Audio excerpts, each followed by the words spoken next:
Había unha vez dúas velliñas ante a Filipa. As dúas velliñas vivían xuntas, comían xuntas, Dormían xuntas, duñaban xuntas.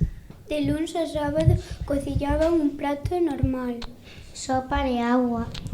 Os domingos preparaban algo especial. Sopa de agua. Un fideo que partían a metade, medio para Antea e medio para Filipa. Un día, Antea atopou unha faba na cociña e pensou: se a parto polo medio, podo facer faba con recheo. Non, mellor farei sopa de faba. Con aquel tesouro entre os dedos, dirixiuse ao fogón con tan mala sorte que a faba lle escorregou, caeu ou foi rebotar contra o chan 3 veces. Toc, toc, toc.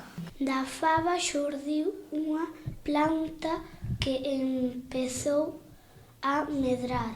A planta medrou e medrou tanto que chegou ao ceo. Antea, ben agarrada á fabeira, subiu e subiu tanto que chegou tamén ao ceo. Ali nas nubes non atopou un xigante nin un castelo, senón un moiño. A roda do muiño xiraba e xiraba como todas as rodas de muiño. Por un lado entraba un millo, pero polo outro non saía fariña, senón saborosos manxares. Antea papou e papou ata que encheu ben o bandullo. Logo baixou pola fabeira abaixou e dun choutou a terra na cociña. Ceo hai un muiño que quita a fame. Ai, pois eu iso non mo perdoo, dixo Filipa. As dúas velliñas puxéronse a subir pola planta das fabas, paso a paso, folla a folla.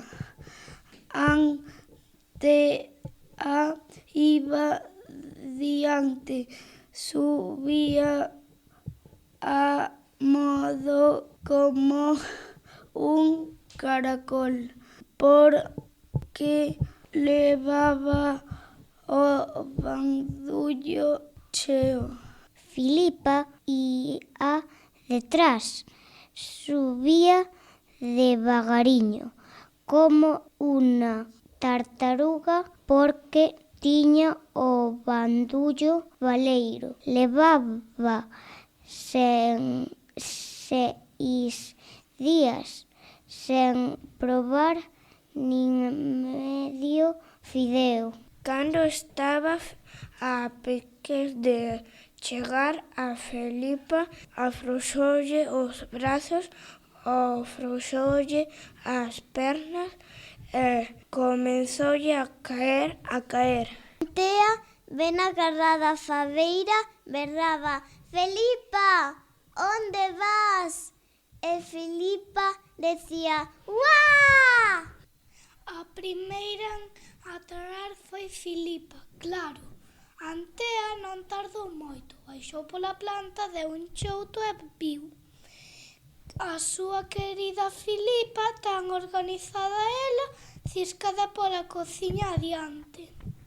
Pé debaixo da mesa, o nariz enriba dunha culler un brazo dentro dunha pota. Con moita paciencia, Antea recolleu os anacos de Filipa un a un, o pé que andaba por baixo da mesa, o nariz que espirraba na culler, o brazo que saudaba desde a pota. Despois correu á casa dunha veciña, contoulle o que pasara e pediulle fariña, leite, ovos, açúcar e un chisquiño de sal.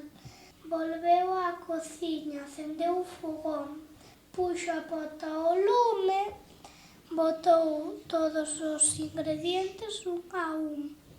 E remexeu ata que a masa ferveu. Entón decidiu probar, colleu un dedo de Filipa, untouno cun pouco de aquela pasta e chegouno a un pé e a pegaba.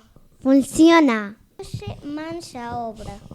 Primeiro apegou os pés ás pernas, porque se unha casa non se empeza polo tellado, unha velliña non se pode empezar pola cabeza. Engraxou os xeonllos, xuntou os brazos co corpo, os ombros co pescozo, a fronte co nariz. Pero Isto non vai, é un oso, que por facer? Antea pensou e pensou ata que de supeto xa sei, dixo. Entón foi cortar un anaco da faveira, tallou os oso que lle faltaba e acabou de recompoñer a Filipa desde os pés á cabeza. Como era costureira, Antea cortoulle para Filipa un traxe de carne e como se coseulle un abrigo de pel. E como era algo poeta, cantoulle unha conxuro que ela se sabía. Mentras Antea cantaba, Filipa empezou a moverse. e conforme ia cantando, Filipa empezou a falar. Cando Filipa lle deu un abrazo, Antea deixou de cantar. As dúas velliñas aínda viven xuntas, comen xuntas, dormen xuntas, soñan xuntas. De luns a sábado cociñan sopa de auga.